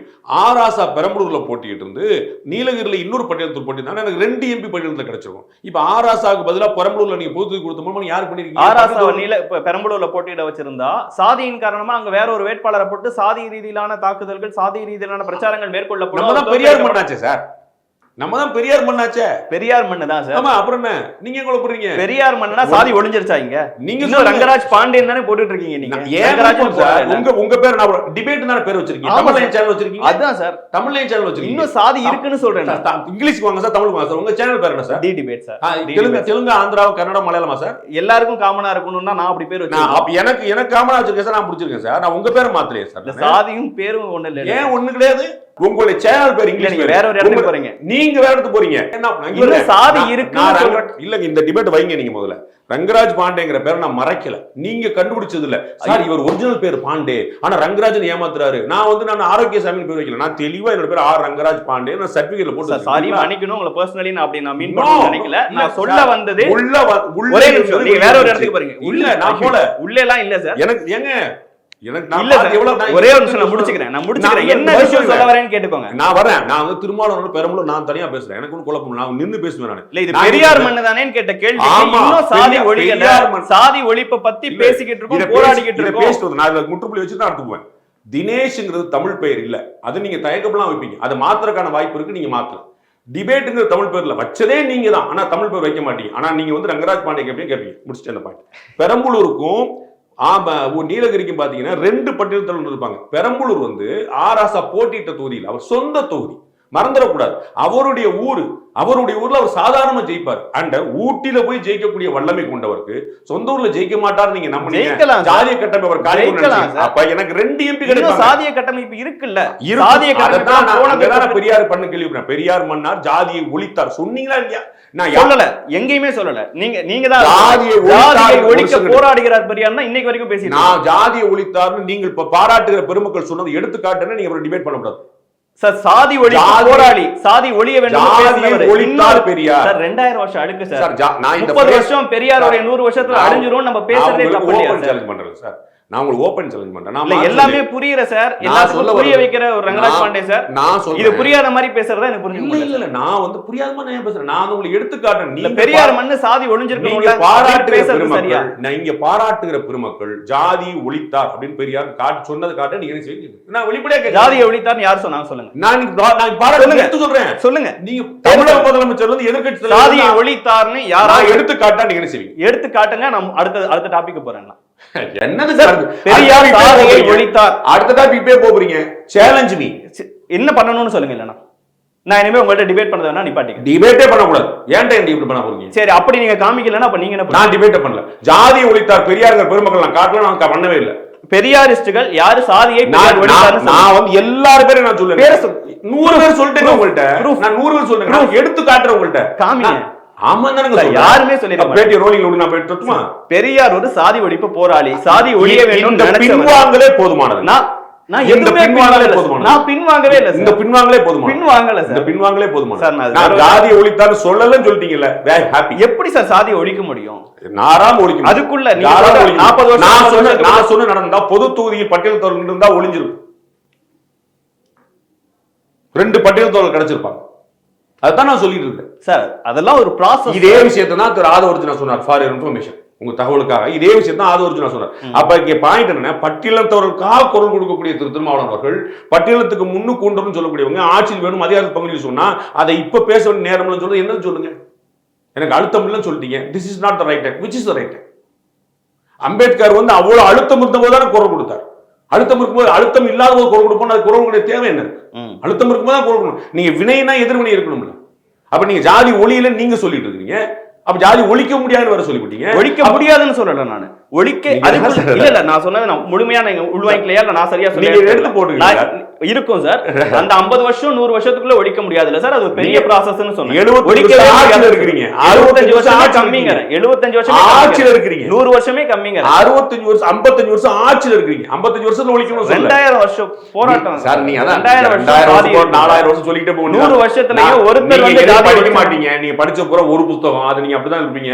ஜாதி வந்து பிரிட்டிஷ்காரனுக்கு பிறகு வந்த விஷயம். அது பெரிய நான் 100 காட்டுவேன். பிரிட்டிஷ்காரன்ட்டே இருக்குங்கறத நான் 10 உதாரணம் சொல்லிருக்கேன். ஜாதிங்கிறது வடமொழியில பண்ணிருப்பாங்க தெளிவா. உங்களுக்கு 100 பேர் சொல்லிருக்கேன். இது ஜாதி எப்படி வன்னியர்ங்கிற தமிழ் பேரா, செட்டியாருங்கிற தமிழ் பேரா, பிராமணர் வச்சிருந்தார், வடமொழியில இருந்துச்சு, இந்த ஆதிக்கத்துல இருந்துச்சு, ஆரியர் கொடுத்தாங்க. இந்த பழைய கதைலாம் சொன்னீங்கன்னா அத்தனை பேர் அவன் சான்ஸ்கிரிட்ல வச்சிருப்பான். புரியுங்களா? அவன் தமிழ் பேர் வச்சிருப்பான். 50 வருஷம் 100 வருஷத்துல ஒழிக்க முடியாதுன்னு நான் சொன்னேன். சாதி ஒழிக்கவே முடியாது. 50 வருஷம் ஆட்சியில இருந்தா நான் ஒழிச்சிருப்பேன். 50 வருஷம் ஆட்சியில இருந்தா 50 வருஷம் ஒழிப்பேன் நானும் சொல்ல. நான் சொல்றேன் you are in the government. 50 வருஷம் ஆட்சியில இருந்த யாரு ஜாதியை ஒழிச்சிட்டா இந்தியால? அவங்க பேசலையே. நீங்க தானே பேசுறீங்க பெரியார் ஜாதியை ஒழிச்சார், நீங்க தானே பேசுறீங்க. ஒழிச்சார்னு சொல்லல சார். சார், மறுபடியும் ஜாதி ஒழிக்க போராடினார் சொன்னீங்களா? 50 வருஷம் அவர் வந்து போராடி போயிட்டார் 73ல பாவம். அதுக்கப்புறம் நீங்க 2024 வரைக்கும் ஆட்சி இருக்கீங்க, என்ன ஒழிச்சீங்கன்னு கேக்குறேன். இன்னும் 2020 வரைக்கும் கூட இங்க இருக்கிறவங்க ஆட்சி நடக்கலாம். புதுசா வர விஜய் கூட பெரியார் பேரை தான் சொல்றாரு, அம்பேத்கர் பேரை தான் சொல்றாரு. இது ஒரு ப்ராசஸ். அதை வச்சுக்கோங்க. அவர் சொல்லும் போது ஒரு நம்ம இந்த விஷயத்துக்கு வருவோம். வாங்க இல்ல சார், நீங்க அங்க போயிட்டு வர முடியாது. விஜய் பெரியார் பேர் சொன்னாரா? சொன்ன அன்னைக்கு என்ன சொன்னாரு? எங்களுக்கு கடவுள் மறுப்புல உடன்பாடு இல்லைங்க. சரி, தமிழ் பத்தி உடன்பாடு இருக்கான்னு அவர்கிட்ட கேளுங்க. விஜய்டா பெரியார் தமிழை பற்றி சொன்னது உடன்பாடு இருக்கான்னு கேளுங்க. ஏன் கேட்க மாட்டீங்க? அவர் கட்சியில 100 பேர் வர்றாங்கல்ல, பேச்சாளர் இருக்கிறாங்கல்ல, கேளுங்க சார். கடவுள் மறுப்பு தெளிவு பண்ணிட்டீங்க. பெரியாருடைய கொள்கைகள் நிறைய இருக்கு. அதுல நீங்க பிரதான லாஸ்ட் டைம் கடவுள் மறுப்பு கொள்கை இல்லைன்னு வேற சொன்னீங்க. அதுல 10 கொள்கையில ஒரு கொள்கை, அதை எங்க அண்ணன் விஜய் மாட்டாரு. அதுவும் சாதி ஒழிப்பு தான் அவர் கொள்கை. அதுல எங்க வந்து நின்னாருங்கிறது பிரச்சனை இருக்கு. ஒருத்தங்களுக்கு தாட் ப்ராசஸ் மாறுபடும். நீங்க கடவுள் மறுத்துட்டாரா? கடவுள் மறுத்துட்டாரா? கடவுள் பிரச்சனை உங்களுக்கு முரண்பாடுன்னு சொல்றாரா? அண்ணன் விஜய் சொல்றாரா? தமிழ் பத்தி பெரியார் சொன்னால உங்களுக்கு என்ன உடன்பாடு? நீங்க சொல்லுங்க. விஜய் சொல்லட்டும், திமுக சொல்லட்டும், எல்லா பெருமக்களும் சொல்லட்டும். ஓகே, நான் கேட்ட விஷயத்துக்கு இன்னும் அது ஒரு பதில் மட்டும் சார். மன்னர் ஆட்சின்னு சொன்னதுக்கு எப்படி ஸ்பேஸ் கொடுத்துருக்க முடியும்னு கேட்டேன். நான் உங்களுக்கு தெளிவா சொன்னேன், நீங்க கவனிக்கல, திரும்ப சொல்றேன். அவர் வந்து திமுகவையோ உதயநிதி நேரடியா சொல்லாம இருந்ததுதான் பொலிட்டிக்கலான விஷயம், அப்ரோச். அது வந்து எல்லாருமே பண்ணக்கூடியது, அப்படிதான் செய்வாங்க. அவங்க வந்து ஒவ்வொரு கொஞ்சமா நகர்த்து பல்ஸ் பாக்குற முயற்சி. அது வந்து சரியா ஒர்க் அவுட் ஆயிருந்துச்சுன்னா அது வந்து விசிகாவுக்கே வலுவா இருக்கும்ன்ற, அவங்களோட வேல்யூ ஏறி இருக்கும்ன்ற. நம்ம வந்து இப்ப நான் சொல்றேன் கொண்டு போய் நீங்க நடவடிக்கை. அதே மாதிரி டிஎம்கேல அங்கங்க ஏதோ ஒரு குறிப்பிட்ட போஸ்டிங்ல இருக்கவங்க திருமாவளவன் அவர்கள் பற்றி தனிப்பட்ட கருத்து இருக்கு அப்படின்னு பேசினா அது ஒரு பிரச்சனையாக்கிடும். We have to face it. அது உங்களுக்கு ஆசை இருக்கிறவங்க எதிர்கொள்ளத்தானங்க வேணும். ஆசை இருக்கு எதிர்கொள்ள மாட்டேன்னு எப்படிங்க இருக்கும்? ஆசை இருக்குன்னு எதிர்கொள்ளத்தான். இன்னைக்கு விஜய் விமர்சிக்கப்படுறாருல, நேற்று வரைக்கும் விஜய் பாராட்டப்பட்டு போற்றப்பட்டு இன்னைக்கு விமர்சிக்கப்படுறாரு. ஏன்? அவர் அரசியல் பொதுவெளிக்கு வந்தனால தானே. நேற்று வரைக்கும் விஜய் சூப்பர் ஸ்டார் தானே. விஜய் எல்லாருக்கும் பாப்பா, எல்லாரும் ஏத்துக்கிட்டு தானே செஞ்சாங்க. அப்ப இன்னைக்கு பொதுவில் வந்தா சேர்த்தான் செய்யணும். நீங்க விடுதலை சிறுத்தைகள் கட்சி நடத்துவீங்க, வெளியில வருவீங்க, உங்களை எல்லாரும் ஏற்பாங்க. அப்படி நீங்க 4 பேர் இருக்கத்தான் செய்வாங்க. அதான் நீங்க அவர் அண்ணனுடைய லாங்குவேஜ்ல அவர்களையும் ஜனநாயகப்படுத்தணும், அவர்களையும் கொண்டு வரணும், அப்படிதான் செய்யணும். அப்ப எக்ஸ்பேன்ஷன் எப்படிங்க நடக்கும்? எக்ஸ்பென்ஷன் எப்படி நடக்கும்? அப்ப விரிவாக்கத்துக்கு உங்களுடைய ஸ்பேஸ் நீங்க கிரியேட் பண்ணிட்டே போகணும். அப்புறம் சமரசத்துக்கு வரணும். பாமகவுக்கு உங்களுக்கு என்ன உடன்பாடு? கூட்டணியில் இல்லையா? காங்கிரஸுக்கு உங்களுக்கு என்ன கொள்கை? கூட்டணியில் இல்லையா? அப்போ சமரசம் பண்ணத்தானே செய்றீங்க. அது மாதிரி பண்ணிக்க வேண்டியதான். நம்ம நாளைக்கு வச்சுக்கணும். இன்னைக்கு என்ன இருக்கு உங்களுக்கு? அண்ணனுடைய பெருந்தன்மை 2019 விட்டு கொடுக்காம நான் இருப்பேன்னு சொல்லி சொல்றாரு. அந்த பெருந்தன்மையை புரிஞ்சுட்டு பலவீனமாயிடக்கூடாதுன்னு சொல்லிட்டு ஆதவர்ஜனா போன குரல் கொடுக்குறாங்க. அதனால தான் திருமாவளவனே விளக்கம் கொடுக்க வேண்டியிருக்கு. மேலோட்டமாக பார்க்க சொல்ல யாருக்கு விளக்கம் கொடுக்குறாரு? என்னுடைய உயிரினும் உயிர் மேலான சிறுத்தைகளுக்கு சொல்றாரு. அவர் உங்களுக்கு எனக்கு விளக்கம் கொடுக்கல, கொடுக்குறாரு. அப்ப கட்சிக்காரங்க எப்படி இந்த கன்ஃபியூஷன் வந்துச்சு? ஆதவர்ஜனா கருத்தை ஏற்பவர்களும் கட்சியில் இருக்கிறார்கள் அண்ணன் நினைக்கிறான் தானே வந்துச்சு. அதைத்தான் நான் சொல்லிட்டு இருக்கேன். ஆதவர்ஜனா ஏன் பேசினாங்க? அது கரெக்ட் தாங்க, பேச வேண்டியதாங்க. திமுக பின்னாடி இருக்கணுமா? நம்மளுக்கு அரசியல் பண்ண தானே செய்யணும்னு நினைக்கிறாங்க. மதுரையில இரட்டை கொலை நடக்குது, கேட்பாருல பட்டியலத்தை சேர்ந்தவர்கள் எவ்வளவு ஊர்ல இருக்கு. அப்ப எல்லாத்துக்கும் பேசாம இருக்கிறாரு. அப்ப அவர் வந்து எவ்வளவு விட்டு கொடுக்குறாரு? அப்ப திமுக கொஞ்சம் விட்டு கொடுத்தா ஒருத்தர் பேசினா நீங்க சண்டைக்கு விடுவீங்களா? நியாயமான கேள்வி தான். அந்த குழப்பம் கீழே கட்சிக்காரங்கள்ட்ட இருக்க போய் தான் அண்ணன் விளக்கம் கொடுக்குறாரு. இப்போ ஆதவர்ஜனா அவர்கள் இந்த சஸ்பெண்ட்க்கு பிறகு அவரு கொடுத்த ஸ்டேட்மெண்ட் எப்படி பாக்குறீங்க சார்? அவர் சொன்ன வார்த்தைகள்ல இருந்து சற்றும் பின்வாங்கல. அவருக்கு தான் சார் உள்ளதுலேயே பெரிய ஆதாயம். ஆமா, விடுதலை சிறுத்தைகளுக்கா திமுகவுக்கா விஜய்க்கா அப்படின்னு பாத்தீங்கன்னா, ஏன்னா அவருடைய ஆக்டிவ் பொலிட்டிக்கல் என்ட்ரி வந்து 1 இயர். இந்த 1 இயர் தான், இந்த ஜனவரி டு டிசம்பர்ல பியூட்டிஃபுல்லான எக்ஸ்போஸ் அவர் கிடைச்சிருக்கு. பியூட்டிஃபுல்லான கிடைச்சது. இவ்வளவு லைம் லைட் வந்து இன்னொரு தகவல். அண்ணாமலையோட அரசியல் காலமே 4 வருஷம். சரிங்களா? 4 வருஷத்துல அவர் வந்து போராடி இடத்த பொசுக்குன்னு இன்னைக்கு வந்து 2வது வரைக்கும் கொடுத்துருக்காரு. என்னுடைய பயணம் தொடரும் சொல்லியிருக்காரு. நான் வந்து தொடர்ந்து ஆட்சியில் பங்கு அதிகாரத்தில் பங்கு முடித்து எளிய மக்கள் கண்டத்தை போராடணும். அப்ப அவர் ஒரு வழியை ரெடி பண்றாரு. அது வந்து 6 மாசம் போது எங்க அக்கா தமிழிசை சொன்ன மாதிரி 6 மாசம் கழிச்சு விஜய் மனசு தெரியாது. நம்ம வந்து கால போயினா 2025 டிசம்பர் வரைக்கும் யார் கூட்டணியில் யார் இருப்பாருங்கிறத சொல்றதுல அர்த்தம் இல்லைங்கிறதா என்னுடைய பாயிண்ட். யாருனாலும் எங்கனாலும் போலாங்கிறது நான் தெளிவா இருக்கிறேன். அது எனிதிங் மே ஹேப்பன். அப்ப அப்ப இவர் நினைக்கிறாரு நமக்கு வந்து என்ன வெளிச்சம் கிடைக்கும் நம்ம நினைச்சோமோ அது நமக்கு அடைஞ்சிட்டோம். அப்ப இன்னைக்கு வந்து ஆதவர்ஜனா பத்தி தினேஷ் வந்து டிபேட்ல இருந்து கேள்வி கேட்கிறார். என்னங்க அப்படின்னு சொல்லிட்டு ஒரு 6 மாசம் முன்னாடி அவர் அதை பத்தி பேசுனதே கிடையாது. அப்ப அவர் என்ன எதிர்பார்க்கிறாரு? அது கிடைச்சிருச்சு. அப்ப இன்னைக்கு ஆதவர்ஜனாங்கிற பேர் வந்து அல்லு அர்ஜுனா நடிகரா அப்படிங்கிற கேள்வி இல்லை. தமிழ்நாட்டில் இருக்கக்கூடிய எல்லாருக்கும் ஆதவர்ஜனா யாரு? That is what he wanted. 1 year ஸ்பேன்ல அவர் வந்து ஸ்ட்ராட்டஜிஸ்ட். அப்ப இந்த புத்தக வெளியீட்டு விழாவை ஆதவர்ஜனா தான் பயன்படுத்திக்கிட்டாரா? அவரும் பயன்படுத்திக்கிட்டாரு. ஆதவர்ஜனா தான் பயன்படுத்திக்கிட்டாரு. ஆனந்த் தெண்டுல்லே பயன்படுத்திக்கிட்டாரு, சந்துரு ஜஸ்டிஸ் பயன்படுத்திக்கிட்டாரு, விஜய் பயன்படுத்திக்கிட்டாரு, ஆனந்த விகடன் பயன்படுத்திக்கிடுச்சு. அது எல்லாருமே பயன்படுத்திட்டாங்க. அது அவங்களுக்கு ஆனந்த விகடன் தான் எல்லாரும் சொன்னாங்க. விகடனுக்கு எவ்வளவு பெரிய வெளிச்சம் கிடைச்சது. விகடனுக்கு இடையில் அவர் ஜஸ்டிஸ் சந்துரு சொல்றாரு, இப்படி ஒரு பெரிய புத்தகம் நான் பார்த்ததே இல்லைன்றாரு. அப்ப எல்லாருக்கும் தான் வாய்ப்பு தானே. ஆனந்த் தெண்டுல்லேக்கு வந்து அவர் யோசிக்கிறாரு, அவருக்கு வந்து இவ்வளவு ஓப்பனிங் கிடைக்காது. இந்த பக்கம் பிஜேபி வந்து அவர் நக்சல் வந்து கொண்டு நிப்பாட்டுது. அப்ப அவர் கிடையாது, அவருக்கு ஒரு பெரிய ஸ்பேஸ் இருக்கு. ஸோ எல்லாரும் பயன்படுத்திக்கிறதா சார் அரசியல். இல்ல அந்த விழாவுக்கு போயிட்டு வாங்க நான் தான் அனுப்புனேன், அரசியல் பேச வேணாம் அம்பேத்கரை பேசுங்கன்னு சொல்லி தான் நான் அனுப்புனேன் அப்படிங்கிறாரு. அதனாலதான் அந்த அண்ணனுடைய குரலுக்கு மதிப்பு கொடுக்க தான் அவர் ஒரு ஸ்பேஸ் வச்சாருன்னு நான் நினைக்கிறேன். நேரடியாக திமுக சொல்லியிருப்பாரு. ஏன்னா அப்போ தினமலர்ல ஒரு முதல் பக்கத்துல வருது திருமாவளவன் ஆடும் டபுள் கேம் அப்படின்ட்டு. அதுக்கு நேற்று அதே வீடியோ கால்ல பேசினதுல வருத்தப்படுறாரு. தினமலர் நமக்கு என்னைக்கு ஸ்பேஸ் கொடுத்துருக்காங்க, இன்னைக்கு இவங்கெல்லாம் அப்படி பேசுறாங்க, இந்த புத்தக வெளியீடு விழா பத்தியும் ஆல்ரெடி போட்டு ஒரு பெரிய விவாதத்தை ஏற்படுத்தினதும் அவங்க தான் அப்படின்ட்டு. இந்த டபுள் கேம் இந்த விஷயங்கள்லாம் அவர் ரொம்ப டபுள் கேம் வந்து அவங்களுடைய ஸ்டாண்டு. அது வந்து எதை வச்சு சொல்றாங்கன்னு அவங்க தான் விளக்க முடியும், அது நான் விளக்க முடியாது. ஆனா அதற்கு முன்னாடி வந்து டிசம்பர் 6 அரசியல் மாற்றம்னு அவங்க சொன்ன சரிதானே, இன்னைக்கு நடந்துருச்சா இல்லையா? அந்த டிசம்பர் 6 தான் அத்தனை அவங்க என்ன செய்தி போட்டாங்க, ஒரே திருமாவளவன் வர்றாங்க. அது வந்து பெரிய ஒரு அரசியல்ல ஒரு பூகம்பத்தை கிளப்ப போது செய்தி போடுறாங்க. அது உங்களுக்கு செய்தி கிடைச்சா போட்டிருப்பீங்க, நீங்க பத்திரிகையாளர் இருந்தவர், நானும் பத்திரிகையாளர் இருந்தவன், நான் செய்தி வச்சா நான் கட்டாயம் முதல்ல எடுத்து போட்டிருப்பேன். எனக்கு சரிங்க, பத்திரிகையாளரா இருக்கிறவங்க மன்னிக்க, நீங்க இருக்கிறீங்க, நான் வந்து ஒரு இந்த மாதிரி செய்தி கிடைச்சா நான் சந்தோஷமா போடுவேன். அது சூப்பர் மேட்டர் சொல்லி என் ரிப்போர்ட் கொடுத்தாரு, எக்ஸ்க்ளூசிவா வெரி குட் சந்தோஷம். அதை தான் செஞ்சிருக்காங்க. அது நடந்துச்சா இல்லையா? அது புத்த வெளியிட்ட இருந்துச்சா இல்லையா? ஒரு விஜய் அவர்கள் வந்து வராருன்னு தெரிஞ்சா இல்லையா? திருமாவளவன் தானே கடைசி நேரத்தில் மாட்டேன்னாரு. அப்போ வந்து அவங்க சொன்ன செய்தியில எது தப்பா இருந்துச்சு? அது பூகம்பத்தை கிளப்புங்கிற வரைக்குமான எல்லாமே சரியா இருந்துச்சு. அதுல என்ன நீங்க பிள்ளை வந்துட்டீங்க? இன்னைக்கு ஒரு டபுள் கேம் சொல்றாங்க. அவர் வந்து ஆதவர்ஜுனாவை என்கரேஜ் பண்ணிக்கிட்டே இங்க பண்றாங்கன்னு அவங்க நினைக்கிறாங்க. நான் அப்படி நினைக்கிறேன். நான் நினைக்கிறேன் ஆதவர்ஜுனாக்கு ஸ்பேஸ் கொடுத்தா நினைக்கிறேன். ஏன்னா திருமாவளவனுடைய கேரக்டர் எனக்கு தெரியும். அவர் வந்து எப்படி பிஹேவ் பண்ணாருன்னு தெரியும். அவர் வந்து உங்களுக்கு ஒரு முரண்கருத்து இருந்துச்சுன்னா அப்படியா நான் பாக்குறேன் அப்படின்னு சொல்லுவேன், சாதாரணமா சொல்லுவேன். அதுக்கப்புறம் அவர் உள்ளே மனசை உருட்டுவாரு, சரியா இருக்கா தப்பா இருக்கா என்ன சொல்றான்னு கேட்பாரு. அதுக்கப்புறம் வந்து ஒரு முடிவு எடுப்பாரு. படக்கு அவர் எல்லா ஆவேசத்தையும் உள்ளடக்கி வந்திருக்காரு. புரியுங்களா? அவருக்கு நிறைய கோபம், எல்லாரோட ஒரு அக்ரெசிவான லீடரா இருந்தவர். இந்த வயதும் முதிர்ச்சியும் அனுபவம் மூப்பனார் போன்றவர்கள்ட்ட பயிற்சியும் கலைஞர்த்தையும் ஜெயலலிதாட்டையும் அவர் இருந்ததில் எல்லா பயிற்சியும் பார்த்துட்டு அவர் வந்து இன்னைக்கு நமக்கு என்ன இப்ப தேவை, ஏன்னா அவருக்கு பிறகு இந்த கட்சியை வழிநடத்தி கொண்டு போகணும். அப்ப அந்த தெளிவுல இருக்காரு. அப்ப எல்லாரும் அரவணைப்புன்னு சொல்லி உள்ள வந்திருக்காரு. அப்ப அவருக்கு தெரியுது. அப்ப இவர் வந்து தொட்டில கிள்ளி விட்டு குழந்தைய கிள்ளி விட்டு தொட்டில் ஆட்ட வேண்டிய அவருக்கு அவசியம் இல்லை. அவர் வந்து இந்த ஸ்பேஸ் கொடுக்குறாருன்னு நான் ரொம்ப தெளிவா நம்புறேன். ஆதவர்ஜுனாக்கு ஸ்பேஸ் கொடுத்தாரு. நான் நினைக்கிறது இன்னமும் கொடுத்துருக்கலாம் அப்படின்னு. ஏன்னா இப்ப ஆதவர்ஜுனா நீங்க குறிப்பிடுறது இதுல ஒண்ணு பெரிய பாத்துக்கலாம், நான் பாத்துக்கிறேன்னு சொல்லி அவர் வந்து கட்சியோட அப்புறம் எப்படி அவங்க டீல் பண்ணிருக்க முடியும்னு நினைக்கிறீங்க? அதெல்லாம் முடியும் சார், அதெல்லாம் முடியும் சார். அதெல்லாம் நான் தான் உங்களுக்கு காங்கிரஸுக்கும் விடுதலை சிறுத்தைக்கும் என்ன சார் கொள்கை உடன்பாடு இருக்கு? கம்யூனிஸ்டுக்கும் காங்கிரஸுக்கு என்ன சார் கொள்கை உடன்பாடு இருக்கு? தமிழ்நாட்டில் காங்கிரஸ் அப்ரூவ் பண்ணதே திமுக தானே சார். எல்லாரும் ஒன்னா இருக்கிறாங்களா சார்? எப்படி சரியா போலையா? அதெல்லாம் நம்ம பார்த்து எலெக்ஷன் வரும்போது அது ஒன்றும் பிரச்சனை கிடையாது. அது வந்து சரி நீங்க அப்படி உங்களுக்கு சந்தோஷப்படுறேன்னு சொல்றேன். பாமகவுக்கும் பிஜேபிக்கு ஏதாவது வந்து உடன்பாடு இருக்குதானே? அது அவங்களாம் ஒன்னா இருக்கலையா? அப்படி அதெல்லாம் வந்து பிரச்சனை இல்லை. அவங்களுக்கு நமக்கு தேவை ஒரு பொது எதிரி வச்சிருக்காங்க, பிஜேபி ஒழிக்கணும்னு. இவங்க ஒரு பொது எதிரி வச்சிருக்காங்க. கூட்டணியிலேயே இருந்துட்டு தொடர்ந்து தலைமையை சீண்டிக்கிட்டே இருந்தாங்க. மேபி பர்சன்டேஜ் வைஸா அதிகமான பாமக வந்து இன்னைக்கு தேதிக்கு தேசிய ஜனநாயக கூட்டணியில் இருக்கு சார். பிஜேபியோட 100 திட்டங்கள் எதுக்குறாரு சார்? ஐயா மூத்த ராமதாஸ் இருக்கிறாரு, இளையவர் இருக்கிறாரு. இன்னைக்கு அறிக்கை கொடுக்குறாங்க சார். என்ன பிரச்சனை உங்களுக்கு? அதுல என்ன இருக்கு? டங்ஷன் திட்டத்துல இருந்து 10 திட்டத்தை அவங்க எதுக்குறாங்க, சண்டை போடுறாங்க. அது கூடாது, இது வேணும், நீட் வேணான்றாங்க. எல்லாமே சொல்லுங்க, என்ன கிடைச்சு உங்களுக்கு? So what? நீங்க என்ன நீங்க அடிமையா இருக்கணும்னு எழுதி கொடுத்துருக்காங்க கட்சியில. யாராவது கூட்டணி வந்தா நீ வாய் பேசக்கூடாதுன்னு. சிஐடியு வந்து கடுமையா விமர்சனம். ஏன் சார் ஆதவர்ஜுனா இவ்வளவு தூரம் கொந்தளிக்கக்கூடியவர்கள் சிஐடியுடைய மாநில செயலாளர் வந்து திமுக அரசு மக்கள் அரசுன்னு சொல்ல தகுதியற்ற அரசுங்கிற வார்த்தை பயன்படுத்திருக்காரு. காட்டவா உங்களுக்கு? இருக்கு, எனக்கு தெரியாது, அது தெரியும். அப்ப அவங்க எல்லாம் சிஐடியுல உங்களுக்கு பொருட்டு கிடையாதா? ஆதவர்ஜுனா தான் உங்களுக்கு பொருட்டா? மக்கள் அரசுன்னு சொல்கிற வார்த்தை அதுல என்ன ஒரு பிரச்சனை ஆயிடுச்சுன்னா அது வந்து மக்கள் போராட்டம், சாம்சங் போராட்டம், அது ஒரு ஊழியர்கள் போராட்டம், தொழிலாளர்கள் அப்படி போகுது உங்களுக்கு. ஏன்னா திமுகவே இறங்கி வந்து அந்த இஷ்யூல பேசுறாங்க. உங்களுக்கு தெரியும் ஒரு வார்த்தையை பேசுறாரு. உங்களுக்கு எப்படி வார்த்தையில பயன்படுத்தணும் நல்லா தெரியும். சரிங்களா? அவர் ரொம்ப தெளிவா சாம்சங் அரசுல தமிழக அரசுடைய செயல்பாடு வேற மாதிரி இருந்திருக்கலாம், மக்கள் நலனுக்கு உகந்ததாக இருந்திருக்கலாம், இன்னும் செம்மையாக 100 வார்த்தை போட்டிருக்கலாம். அவங்க மக்கள் நல அரசுன்னு சொல்ல தகுதி இழந்து விட்டதுன்னு சொல்றாங்க. அவங்களுக்கு வார்த்தை தெரியாது, நீங்க சொல்ல போறீங்களா? சொல்லி கொடுக்க போறீங்களா? அவர் திமுக அரசு நேரடியாக குறிப்பிட்டார். இன்னும் சில வார்த்தைகள்லாம் சொன்னார். இவர் சொல்லலையே. எப்படி இவர் அப்படி சொல்லலையே. இவர் மறைமுகமா தான் சொல்றாரு. நான் சொன்ன மாதிரி ஒரு டீ கடை பஞ்சி மாதிரி தான் சொல்றாரு. ஒரு ஸ்பேஸ் கொடுக்குறாருல, ஒரு வாய்ப்பு வந்து என்ன இப்படி பேசுறீங்க? நான் உங்களை சொல்லுங்களாம டெக்னிக்கலா நீங்க வச்சுக்கோங்க, சொல்லி அந்த ஸ்பேஸ் கொடுக்குறாருல.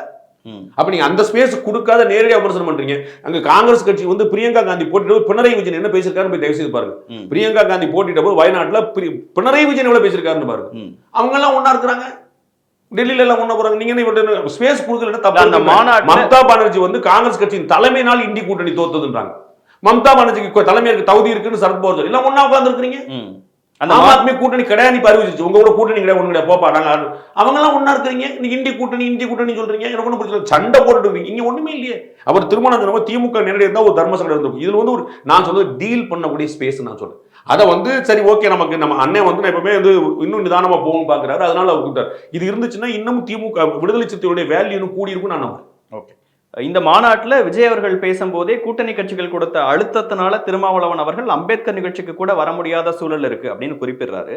அந்த விஷயத்த ஆதவ அர்ஜுனா ரசிச்சு கேட்டாரு. அது எப்படி கேட்க முடியும்? திமுக அழுத்தம்னு சொல்றது கிட்டத்தட்ட திருமாவளவன் அவர்களை கொஞ்சம் கொச்சைப்படுத்துறது, அசிங்கப்படுத்துறதுக்கு சமம் தான் ஆளுர் ஷானவாஸ் கோவப்படுறாரு. அவர் ரசிச்சு கேட்டதை விட்டுருங்க. நம்ம ரியாக்ஷன்லாம் நம்ம சொல்ல முடியாது, அது இம்மிடியட்டா வரும். நம்ம நீங்க ஒரு ஃபேஸ் பண்றீங்க, நான் ஃபேஸ் பண்ண, நம்ம நேரம் இருக்குமாலாம் இருக்க முடியாது. அவர் எப்ப சிரிச்சாரு, எப்ப காட்டினாங்க, இந்த பிரச்சனைகள்லாம் நான் போல. ஆனா இல்ல கட்சியின் துணை பொதுச் செயலாளர் அப்படியான அழுத்தம்லாம் இல்லைன்னு அந்த மேடையிலே கூட சொல்லி இருந்திருக்கலாம். இல்ல அவர் சொன்னே விஜய் அவர்களுக்கு அப்புறம் தானே, முன்னாடி தானே அவர் பேசுறாரு. நீ அதை புரிஞ்சுக்கணும்ல. நீங்க அங்க தானே இருக்கு சார். அப்படி இல்ல, நான் நல்லா புரிஞ்சுக்கணும். நம்ம ஒரு மேடை நாகரிகங்கிறது மேடையில ஏறுறவங்களுக்கு தெரியும். திரு வீரப்பனுக்கு இந்த பிரச்சனை நடந்துச்சு. ரஜினிகாந்த் அவர்கள் பேசிட்டார், நீ என்ன செய்ய, வீரப்பனுக்கு பிறகு ரஜினி பேசினார். அப்போ போய் மதிச்சு போய் வழக்கம் கொடுத்தாலும் திருப்பி அவர் கொடுப்பார். அது என்ன மேடையா இருக்குமா? அது நான் அதுக்கு பிறகு ஒரு அறிக்கை கொடுத்துருக்கலாம், வெளியே வந்து அது அப்புறம் விஷயம். நீங்க மேடையில் ரியாக்ட் பண்ணலாம், நீங்க சொல்லிட்டு மைக் இருந்துச்சுன்னு சொல்லாதீங்க. அது நாகரிகம் இல்ல, அது யாருமே செய்ய மாட்டாங்க. அவர் கடைசி பேசிட்டார், உடன்பாடுல வெளியே வந்து பேசுவாங்க, நாளைக்கு பேசிடுவாங்க. அதற்கு ஸ்பேஸ் இருக்கு. நான் அந்த இடத்துல முக எக்ஸ்பிரஷன் பத்திலாம் போல, என்ன எக்ஸ்பிரஷன் உங்களுக்கு மாறும் எனக்கு மாறும், அதை கட் பண்ணி போட்டுட்டு பாண்டே ஆவேசம், பாண்டே குதூகலம் போறதுல அர்த்தம் கிடையாது. நான் அந்த பக்கம் போல. நான் என்ன சொல்றேன், அதற்கு முன்னாடி ஒரு ஆதாரம் இருக்கு. ஆளுர் ஷானவாஸ் அவர்கள் கேட்டதுக்கான உதாரணம் என்ன, அண்ணன் திருமாவளவனுடைய 8 பக்க அறிக்கை. அந்த 8 பக்க அறிக்கையில என்னை கேட்பவர்கள் விகடனை ஏன் கேட்கவில்லை என்றார். யாரை கேட்க? அதுவும் ஒரு கேள்வியா கேட்கிறார். யாரைய கேள்வி? ஒரு கேள்வி இல்ல, 10 கேள்வி கேட்கிறார். அதான் அதுல விகடன் குறித்து நீங்க சொன்ன வார்த்தை ஒரு கேள்வியா வருது. 10 கேள்வி, ஒரு கேள்வி இல்ல. விஜய் வேண்டும், திருமா வேண்டாம்னு முடிவெடுத்தார்களே, அந்த விகடனை யார் கேட்பா அப்படின்னு கேட்கிறார். யார் கேட்கணும்னு கேட்க, யார் கேட்கணும் எதிர்பார்க்கிறார்? அவங்கள கேட்டீங்களா? தினமலர் கேட்டீங்களா? விகடனை கேட்டீங்களா? விஜயை கேட்டீங்களா? திருமாவளவன் இருந்தா தான் வருவேன் விஜய் சொன்னாரா? கேட்டீங்களான்னு கேட்கிறாரு. யாரை கேட்கிறாரு? திமுக தான் நான் நினைக்கிறேன். ஏன்னா அவர் நான் இப்படிலாம் நடந்துக்கணும் எதிர்பார்க்குறீங்களே, நீங்க விகடன் அப்படி நடந்துக்கிறாங்க, தினமலர் அப்படி நடந்துக்கிறாங்க, விஜய் யாரையுமே கேட்க மாட்டீங்களே ஒரு எண்ணம் தான். அதான் ஆதங்கம். நான் முதல் முறையா சொன்னேன், அண்ணன் எப்பயுமே அக்ரெசிவ்னஸ் இருக்கும். இந்த 8 பக்கத்துல அவருக்கு அண்ணன் ஒரு ஆதங்கம் இருக்கு. என்னங்க இப்படி பண்ணிட்டீங்களே? அவர் தான் சொல்லி நான் இதை அனுமதித்தேன், நான் ப்ரொசீட் பண்ணு, அந்த 8 பக்க அறிக்கையில சொல்லிருக்காரு. விகடன் நடத்துங்கன்னு சொன்னேன். வாய்ஸ் ஆஃப் காமெண்ட்ஸ் இருக்கு, போட்டுமான்னு கேட்டாரு, நான் எல்லாமே போட்டுக்கங்கன்னு சொன்னேன். இல்ல இவருக்கு சொன்னது இல்ல, விகடன் நிறுவனத்துக்கு நான் அனுமதி கொடுத்தேன். திரு விஜய் வச்சு நடத்திக்கோங்கன்னு சொல்லிட்டேன். நான் வரலங்கன்னு சொன்னேன். எல்லாமே நான் சொன்னதுக்கு பிறகுதான் செய்திருப்பார்கள். அது நானும் ஒரு காரணம் வார்த்தை பயன்படுத்துறேன். விகடன் ஏன் அப்படி பண்ணிச்சுன்னு கேட்கிறாரு முதல் வரியில. அதற்கு நானும் ஒரு காரணம் பதில் சொல்றாரு 2வது வரியில. ஏன் யாருமே விகடனை கேட்கலன்ற, அதான் இந்த குழப்பம் ஏன் வருதுன்னு நான் கேட்கிறேன். அவர் திமுக இவ்வளவு ஆவேசமா நீங்க செயல்படுறதுக்கு ஒண்ணும் இல்லைங்க. நாங்க எங்களுக்கு எவ்வளவு ஸ்பேஸ் இருக்குமோ நாங்க பேசாம தானே இருந்தோம். நீங்க யோசிச்சு பாருங்க, மது ஒழிப்பு மாநாடு முதல் நாள்ல அது என்னவா வெளிப்பட்டுச்சு, கடைசி நாள்ல அது என்ன முடிஞ்சுன்னு யோசி. நான் முதல் நாளே சொல்லிட்டு அது கூட்டணி மாநாடு தான் வரப்போகுது நான் சொல்லிட்டேன். எனக்கு குழப்பமே இல்லை. அது திமுகவும் பங்கேற்கிறது கூட்டணி மாநாடு தான் இருக்கும். அவர் பூரண மது விலக்கு வேணும் அப்படின்னு ஆரம்பிச்சார். அது தமிழ்நாட்டால முடியும், அது அதிமுக உடன்பாடு எல்லாரும் வரணும். அப்புறம் போயிட்டு மத்திய அரசுக்கு கண்டித்து தீர்மானம் சொல்லிட்டாரு, எல்லாரும் கூட வந்து. அப்ப அதுதான் அவர் எங்களுக்கு ஒரு சின்ன ஸ்பேஸ் கூட நீங்க கொடுக்க மாட்டீங்கன்னு அவருக்கு ஒரு ஆதங்கம் இருக்குது. நாங்க ஒரு கட்சி நடத்தணும், அரசியல் நடத்தணும், விஷயம் பேசக்கூடாது. 66 பேர் இறந்து போன விஷயத்தை கூட நீங்க பாலிடிக்ஸ் பண்ணக்கூடாது. எதுதான் பண்றது? அந்த மேடையில விஜய் அவர்கள் பேசும்போது ஒரு மக்கள் நல அரசு, நல்ல அரசு இருந்தா இந்த பிரச்சனைகள்லாம் இருக்காது, டெய்லியும் ஒவ்வொரு பிரச்சனைகளா வந்துட்டு இருக்கு அப்படின்னு ஒரு விஷயத்தை குறிப்பிடுறாரு. அதை தாண்டி இன்னொரு விஷயத்தை குறிப்பிடுறது என்னன்னா, 200 என்று இருமாப்போடு எகத்தாளம் பேசி கொண்டிருக்கக்கூடிய கூட்டணி கட்சிகளை மட்டுமே நம்பி அப்படிங்கிற வார்த்தையெல்லாம் குறிப்பிடுறாரு. ஒருவேளை திருமாவளவன் அவர்கள் போயிருக்கும் போது இந்த மாதிரி சூழல்லாம் நடந்திருதுன்னா அதெல்லாம் முன்னாடியே யூகிச்சுதான் அவர் போகாம தவிர்த்திருக்காருன்னு புரிஞ்சுக்கணுமா? திருமாவளவன் வந்திருந்தாருன்னா அவர் வேற பேசியிருந்திருப்பாரு. ஏன்னா திருமாவளவன் வரல அப்படிங்கிறனால தான் அது பேசுறாரு. அது அண்ணனுடைய மனசு பூரா இங்கே தான் எங்க கூட தான் இருக்கு அப்படின்னு சொன்னதோ, இருமாப்புன்னு சொன்னதோ, வெற்றின்னு சொன்னதோ, கூட்டணி சொன்னதோ அது வேற பேசிக்கலாம். ஸோ நீங்க இப்படியா இருந்தா என்ன இருக்குங்கிற, நரேந்திர மோடி கூட இருந்தாருன்னா வேற பேசுவீங்க, அண்ணாமலை கூட இருந்தாருன்னா வேற பேசுவீங்க. ரொம்ப இயல்பு. அதில் தொடர்ந்து விசிக எம்எல்ஏக்கள் சொல்றது அவர் இருந்திருந்தா இந்த மாதிரி ஏதாவது ஒன்று பேசியிருந்தாங்கன்னா அது இன்னும் எவ்வளவு ஒரு சங்கடமான சூழல். நமக்கு மேடை எறிதல் தெரியாம இருப்பாருன்னு நம்ம சொல்ல முடியாது. திரு விஜய் அப்படி குழந்தைத்தனமா பிஹேவ் பண்ணிடுவாருன்னு சொல்ல முடியாது. அவர் ஒரு இதே மாதிரி ஒரு ஹிண்ட்ஸ் கொடுத்துருக்கலாம். நீங்க பயன்படுத்தின வார்த்தை பயன்படுத்திருக்க மாட்டார் நான் நினைக்கிறேன். இப்சன் பட்ஸ் வச்சு பேசும்போது நான் என்னோட யுகத்தை தான் சொல்றேன்.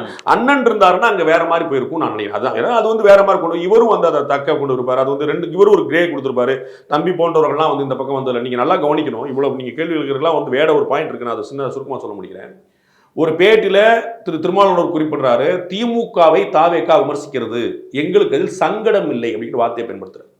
நேத்து இவ்வளவு பிரச்சனைக்கு பிறகு எங்களுக்கும் தாவேகாவுக்கும் மோதல் இல்லை, எங்களுக்கும் தாவேகாவுக்கும் முரண்பாடு இல்லை, எங்களுக்கும் அவருக்கும் எந்த சிக்கலும் இல்லைன்னு சொல்றாரு.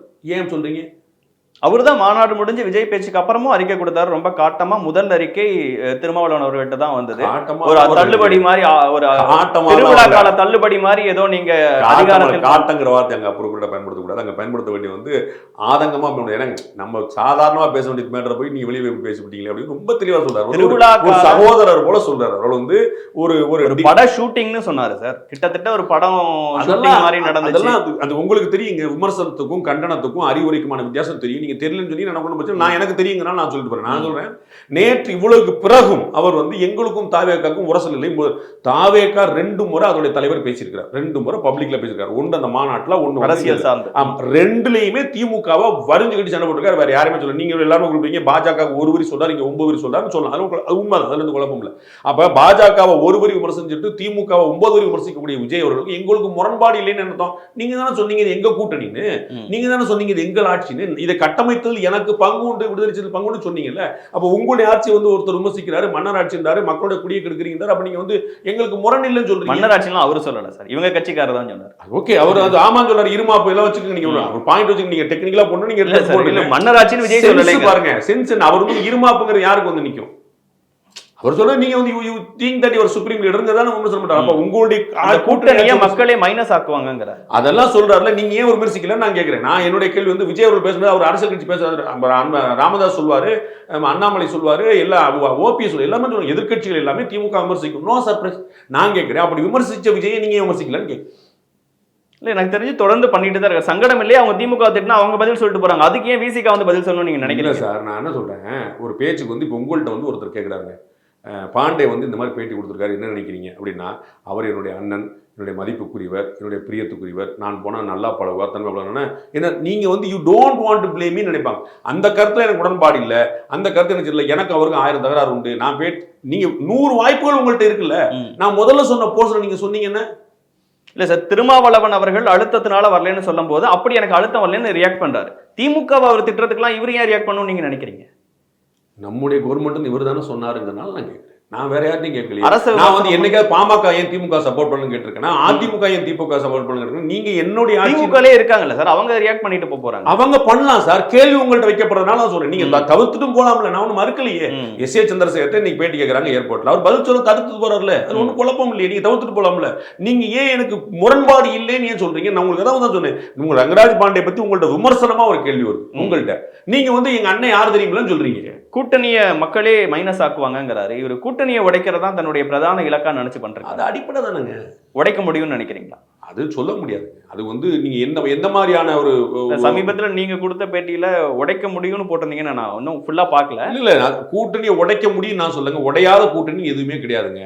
எல்லாரும் இடிச்சுட்டே இருக்காங்க. நான் நேற்று பயன்படுத்தின வார்த்தையை உங்களுக்கு சொல்றேன். கையில தட்டுவாங்க, இல்லைன்னா கடப்பாரல் தட்டுவாங்க, இல்லாட்டி பீரங்கி வச்சு அடிப்பாங்க, ஏதோ ஒரு ட்ரை பண்ணிட்டே இருப்பாங்க. They have to try. நான் உங்களுக்கு தெளிவாக சொல்றேன், திமுக கூட்டணி உடையாமல் யாருக்கும் வெற்றி இல்லை. அதை நீங்க சொல்ல மாட்டேங்க. என்ன சார் திமுக மாதிரி பேசுறீங்களே, கேட்க மாட்டேன்றீங்களே. நான் ஒரு அனலிஸ்டா வெளியே உட்காந்து டிஎம்கே அலைன்ஸ் ஸ்ட்ராங்கா இருக்குது, ஓட்டு குறைஞ்சிருக்கு கூடி இருக்கலாம், தனியா தூக்கி போட்டுருங்க. அவங்க தான் ஸ்ட்ராங்கா இருக்கு, நம்பர் 1. அவங்களுக்கு பிறகுதான் நம்பர் 2. 4 பாயிண்ட் கீழே இருந்தாலும் நம்பர் 2 தானே. நெருக்கி வர ஓடி அப்போ வந்து வேற யாராவது சேர்ந்தா தான் வர முடியும் தான் நான் சொல்லிட்டு இருக்கேன். அப்ப இந்த முயற்சி அதிமுக கூட்டணி எப்போ எங்க கூட்டணி வைப்பாரு? திமுக பாஜக கூட்டணி தான் தனியா இருக்குது, விஜய் தனியா இருக்கிறாரு, சீமான் வரமாட்டேன்றாரு, திமுக அப்ப எல்லாரும் தானே ட்ரை பண்ணுவாங்க. விஜய் எதுங்க ட்ரை பண்ணுவாரு? எல்லா பக்கம் தான் ட்ரை பண்ணுவாரு. அப்ப எல்லாரும் சரி பாஜக எனக்கு கூட்டணி போதும் தெரியுமா, தேமுதிக வாங்கன்னு சொல்லி கேட்காதா, ட்ரை பண்ணாதா? எல்லாருமே ட்ரை பண்ணுவாங்க. விஜயை நம்பி திமுக கூட்டணியில இருக்க யாரு போவாங்கன்னு நினைக்கிறீங்க? யாருனாலும் போவாங்கன்ற திமுக தவிர. அதெல்லாம் நீங்க வந்து இவங்க போக மாட்டாங்கன்னு யாரும் சொல்லுங்க. விடுதலை சிறுத்தைகளும் காங்கிரஸ் ஒரு கூட்டில் இருக்கு, காங்கிரஸும் கம்யூனிஸ்ட் ஒரு கூட்டில் இருக்கு, காங்கிரஸ் திமுக ஒரு கூட்டில் இருக்கு. நீங்க யார் போவாங்கன்னு கேட்டா என்ன சொல்லி யாருனாலும் போவாங்க. பாமக விடுதலை சிறுத்தை கூட்டில் இருந்துச்சு, திமுக பிஜேபியும் கூட்டில் இருந்துச்சு. யார் கூட்டம் இல்ல. கம்யூனிஸ்ட் அரசாங்கம் வந்து பிஜேபி தயவுல இருந்து கம்யூனிஸ்ட் அரசாங்கம் இருந்திருக்கு, பிஜேபி தயவுல கம்யூனிஸ்ட் அரசாங்கம் இருந்திருக்கு, டெல்லி அமைச்சர் இருந்திருக்காங்க. அப்புறம் என்ன சொல்றீங்க? யார் கூட யார் கூட்டணி சேரலன்னு சொல்ல போறீங்க? அவங்களுக்கு தேவை வந்துச்சுன்னா யாருனாலும் யாரோட சேர்ந்துக்கலாம். இதுதான் உலக இயல்பு. அது வந்து பிலாசபியில நம்ம பேசல அர்த்தம். எல்லாரும் யாரும் சொல்லுவாங்க, அதை தட்டிக்கிட்டே இருப்பாங்க. இவர்கள் தேவை என்னன்னு பார்ப்பாங்க, நம்ம சேரணுமா பார்ப்பாங்க. அதுதான் சொன்னேன், 25 டிசம்பர் வரைக்கும் அந்த ஸ்பேஸ் இருக்கு. நம்ம யார் போவா யாரோ சொல்ல வேண்டியது இல்லை. யாருனாலும் போல எங்க பாஜக கூட்டணியே உடையலான்னு சொல்றேன். யாதவ் அர்ஜுனா அவர்களின் அடுத்த நகர்வு என்னவா இருக்கும்னு நினைக்கிறேன். அவருக்கு தேவையானது கிடைச்சிருச்சு. இனிமே அவரே ஒரு ஸ்ட்ராட்டஜிஸ்ட். நான் என்ன ஸ்ட்ராட்டஜி சொல்றது? அவரே ஒரு ஸ்ட்ராட்டஜி கரெக்டாக பிளான் பண்ணாரு, வந்தாரு, எங்க வருமோ அடிச்சாரு, பியூட்டிஃபுல்லாக ஆயிட்டாரு, லேண்ட் ஆயிட்டாரு பியூட்டிஃபுல்லா. இனிமே வந்து ஆதவ் அர்ஜுனா ஒரு அறிக்கைன்னு செய்தி வரும், பார்ப்பாங்க, கவனிப்பாங்க. அது வந்து ஆட்டோமேட்டிக்காக he will play his game. Vijay கட்சியில இணைவாரு கூடாதுன்னு என்ன இருக்கு சொல்ல முடியாது. ஏன்னா இங்கேயும் சேரலாம். 6 மாசம் கழிச்சு எங்க அக்கா சொன்ன மாதிரி திரும்பி இங்கே வரலாம், ஒன்றும் தப்பு கிடையாது. 6 மாசங்கிறது கிரேட் டைம். அதெல்லாம் நிறைய அவரே ரீதிங்க் பண்ணலாம். நம்ம ஏதாவது சூசைட் அட்டன் பண்றோமா, தேவையில்லாம வேலை பார்க்குறோமா, பொலிட்டிக்கல் சூசைடா, நம்ம ஜால் பண்ணலாமா, ரீதிங். ஏன்னா அண்ணன் கூட திரும்ப சொல்ல, அண்ணன் வந்து வேற இடத்துல ஒரு லைட்டா ஒரு குழு கொடுக்குறாரு, மறுநாளே வந்து மன்னிப்பு கேட்டிருந்தால் கூட நம்ம வந்து மாத்திருப்போம் அப்படின்றார். இதற்கு முன்னாடி நீக்கப்பட்ட நடவடிக்கை பத்தி திருமாவளவோட Facebook லைவ்ல நாங்க 2 பேர் நீக்கப்பட்டிருக்கிறோம், முதல்ல வந்து நீக்கணும், அவர் கோச்சிட்டு போயிட்டாரு, 2ஆவது நாளே ஒரு நான் தானே என்ன கண்டுக்காத மன்னிச்சுக்க அப்படின்னு சொன்னா சரின்னு கேட்டிருப்போம். அது கூட ஒரு குழுவா இருக்கலாம். திரு ஆதவர்ஜுனாக்கு வந்துட்டு நேரம் வந்து பார்த்துட்டு என்ன மன்னிச்சுக்கங்க, நான் தானே, தம்பி தானே, நீ ஏன்னு அப்படின்னு சொன்னா இருக்கலாம். யார் மறுக்கிறார்? அவர் ஒரு அசெட் தானே, ஒரு ஸ்ட்ராட்டஜிஸ்ட், கட்சிக்கான வேலை பார்க்குறாரு, பணம் செலவழிப்பார், அவர் தொகுதியை பார்த்துருவாரு, அவருக்கு ஒரு சீட் கிடைச்சு அவருடைய இடத்த அவர் பார்த்துருவாரு. அது ஒரு அட்வான்டேஜ் தானே. திமுக சைட்ல இருந்து வரக்கூடிய விஜய் அவர்கள் ஆதவர்ஜுனா பேச்சுக்கு வரக்கூடிய ரெஸ்பான்ஸ், அதை நீங்க எப்படி சார்? நான் வந்து அன்னைக்கு லைவ் முடிஞ்ச உடனே எங்க சேனல்ல சொன்னேன், ரொம்ப சட்டிலா தான் பண்ணுவாங்க, நேரடியாக பண்ண மாட்டாங்க அப்படின்னு. அப்படிதான் பண்ணியிருக்காங்க. தமிழக முதலமைச்சர் ஒன்றும் சொல்ல, துணை முதலமைச்சர் சினிமா செய்தி பார்க்க மாட்டேன்ட்டாரு, சேகர் பாபு அவர்லேருந்து மற்றவங்க எல்லாருமே பேரை சொல்லாம ஒரு தற்கூரி அது இதுன்னு சொல்லிட்டு இருக்காங்க. அப்படிதான் போவாங்க. ஏன்னா அவங்களுக்கு தெரியும் அவர் எதிர்ப்பது திமுகவாக இருந்தாலும் அதனால் ஆதாயம் திமுகவுக்கு தான். ஓட்டுகள், எதிர் ஓட்டுகள் பிரியுதா? ரொம்ப எளிமையான கணக்கு. அது வந்து நான் ஒரு பெரிய ரங்கராஜ் பாண்டே சொல்லிட்டாருன்னு சொல்றேன். உண்மை 2+2 4ங்கிறது எவ்வளவு எளிமையான கணக்கு. என்ன நடக்க போகுதுன்னு பொறுத்து வந்து பார்ப்போம் சார். இவ்வளவு நேரம் உங்க நேரத்தையும் கருத்துக்களையும் பகிர்ந்து கொண்டதற்கு மிக்க நன்றி சார். நன்றி.